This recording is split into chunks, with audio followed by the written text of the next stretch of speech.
एक छोटे से गांव में एक लड़का था जिसका नाम था अमन। वह हमेशा दूसरों से तारीफ की तलाश में रहता था। वो सोचता था कि उसकी असली कीमत सिर्फ दूसरों की राय और समाज की नजरों में है। एक दिन गांव में एक बुजुर्ग संत आए। गांव वाले उनके पास ज्ञान पाने के लिए इकट्ठा हुए। अमन भी उन बुजुर्ग से कुछ सीखने की इच्छा से उनके पास गया और पूछा, बाबा जी, मुझे अपनी जिंदगी में सफलता कैसे मिलेगी? मैं कैसे जानूं कि मेरी असली कीमत क्या है? संत मुस्कुराए और एक कहानी सुनाई।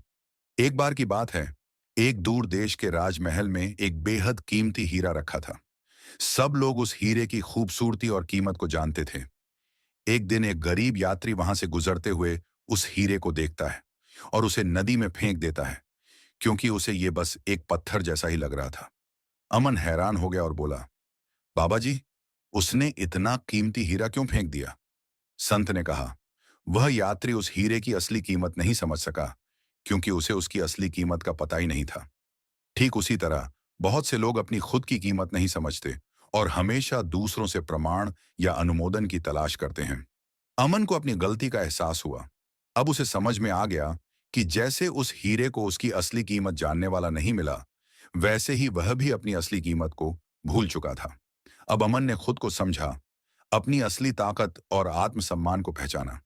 वह जान गया कि सफलता और खुशी बाहर से नहीं, बल्कि अंदर से आती है, और खुद की कीमत पहचानने से ही असली सफलता मिलती है।